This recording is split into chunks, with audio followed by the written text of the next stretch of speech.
warning before you listen. This epic is not for children, nor for the faint of heart. We retell the ancient Greek myths as they were born, unfiltered, unsoftened. Scenes of violence, curses, betrayals, and a hunger for power that shows no mercy. Given the many conflicting versions of the Titan War, the events have been rebuilt to complete the missing pieces. Here, we tell the myth as it was meant to be told. Sources and references are listed in the episode description. Chapter 59. From the War of the Titans, Clash of Weapons and the Fall of Time. The sky seals shut. Zeus and the light under siege. A lightning bolt tore through daylight. A scream dying before it could be born. A thunderclap that staggered the clouds. Zeus was in the sky, bleeding from his chest, his eyes fixed on a sun dying in flames. Hyperion stood before him, striking like an army forged of fire, surrounded by beings of pure flame, unmelting, unyielding. And then the winds split open, and from the fracture came Hera, not as wife, but as a storm, a cyclone walking on thunderclouds. Behind her, half the Eagle Legion soared, the squad of lethal silence. Their numbers uncountable, but each one, a weapon no tongue could describe. Zeus shouted when he saw her. "You're late. I nearly got buried in the light." Hera cracked the sky with a whip of electrified mist and roared, "I will not let you die, cave-born. Not today, not ever." The eagles dove, ripping sunlight apart as if they stabbed daylight with knives of night, surrounding Zeus in a shield of counter-lightning. But Hyperion, bleeding from his nose, laughed, a sound that sliced through the highest layers of air. "You came to save Zeus?" he growled. "Then you'll leave when the day peels off its own skin." He raised his hands, unleashed a solar blast that scorched the clouds.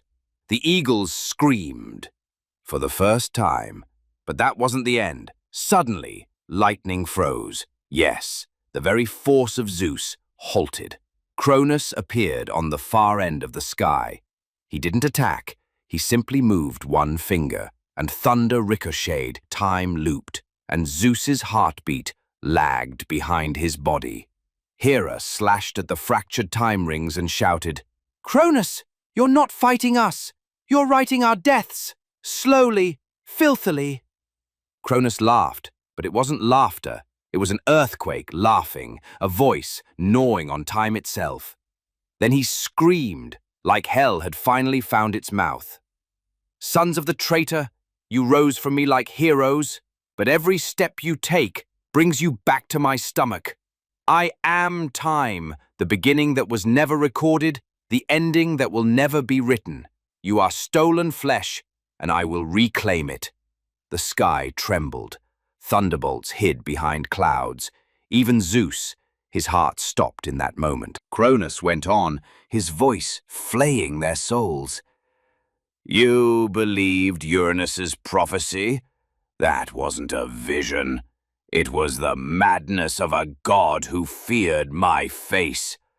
Uranus trembled under my heel, weeping, weaving lies. He told you you'd win. He lied because he saw me coming back. Time cannot be defeated. A father cannot be erased. I'm not fighting you.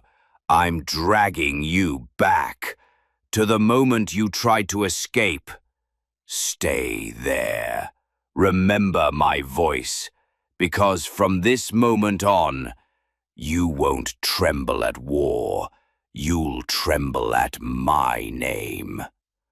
Hyperion surged forward, drove his flaming blade into the clouds, and the eagles ignited.